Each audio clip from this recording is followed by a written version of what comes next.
नमस्कार, आप सबका स्वागत है इतिहास के एक नए अध्याय में। नालंदा यूनिवर्सिटी, यह यूनिवर्सिटी प्राचीन भारत के शिक्षा प्रणाली का जो गौरव गाथा है उसका प्रतीक है।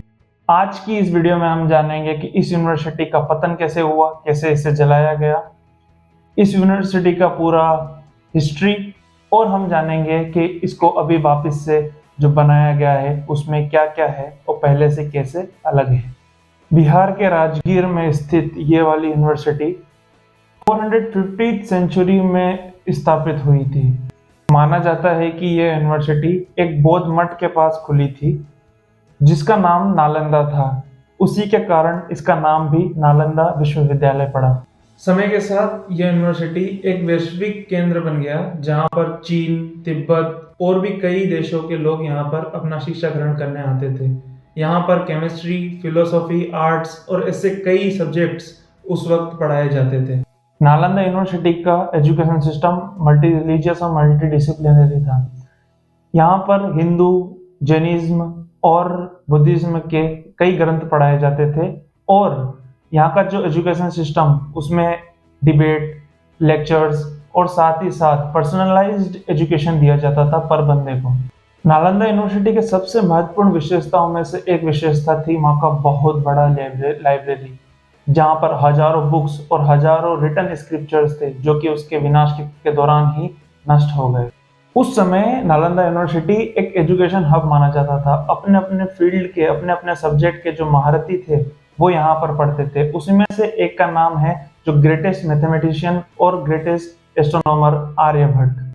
नालंदा यूनिवर्सिटी सिर्फ शिक्षा का केंद्र ही नहीं था, ये सांस्कृतिक आदान प्रदान का भी केंद्र था। कई विद्वान और शिक्षक यहाँ पर अपने विचार का लेन देन करने के लिए आते थे और बुद्ध धर्म को एशिया में फैलाने के लिए इसका बहुत बड़ा महत्वपूर्ण भूमिका मानी जाती है।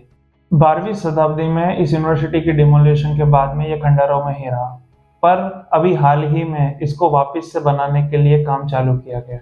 2010 में भारत सरकार ने अंतर्राष्ट्रीय सहयोग के साथ में इसे वापस बनाने का काम चालू किया और यह बिहार के राजगीर में ही स्थित है। नया नालंदा यूनिवर्सिटी अभी सिर्फ एक पोस्ट ग्रेजुएशन हब है जिसमें पीएचडी और मास्टर्स करवा रहे हैं। अभी इसमें जो सब्जेक्ट्स हैं वो इंटरनेशनल रिलेशनशिप है, हिस्ट्री है, इकोनॉमी है और भी कई सब्जेक्ट्स हैं जिसमें अभी पढ़ाई चल रही है। ये पुराने नालंदा यूनिवर्सिटी के परंपरा को आगे बढ़ा रहा है। हाल ही में अभी नरेंद्र मोदी जी, हमारे प्रधानमंत्री जी ने नए नालंदा यूनिवर्सिटी का उद्घाटन किया है। इस नए नालंदा यूनिवर्सिटी में उसी पुरानी नालंदा यूनिवर्सिटी जैसा बड़ा सा लाइब्रेरी और एक बहुत बड़ी ऑडिटोरियम और भी कई चीजें जो कि यूनिवर्सिटी के लिए बहुत अच्छी होती हैं वो हैं। नई नालंदा यूनिवर्सिटी में नेट जीरो कार्बन एमिशन का टारगेट रखा गया है जो कि पर्यावरण को लेते हुए बहुत ही अच्छा फैसला है। नालंदा यूनिवर्सिटी को शिक्षा का गढ़ माना गया। यहाँ पे जो एजुकेशन सिस्टम था जो कि मल्टी डिसिप्लिनरी, मल्टी कल्चरल जो एजुकेशन सिस्टम था उसको वापस से जगाने के लिए 21 सेंचुरी में वापस से एक नया नालंदा यूनिवर्सिटी बनाया गया।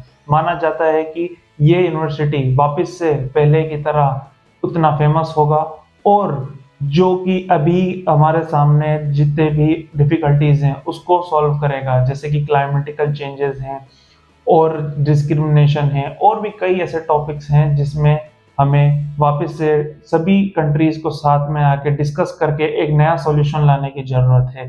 तो माना जाता है कि यह यूनिवर्सिटी ये सब चीजों को सॉल्व करने में एक बहुत बड़ी भूमिका अदा करेगा। तो बहुत बहुत धन्यवाद ये वीडियो देखने के लिए, और कैसी वीडियो लगी आप कमेंट्स में बताना। इस यूनिवर्सिटी के लिए आपको और क्या क्या राय हैं, कैसे इसे और अच्छे से बनाना चाहिए, तो ये कमेंट्स में आप डालें और मिलेंगे नई वीडियो के साथ। जय हिंद।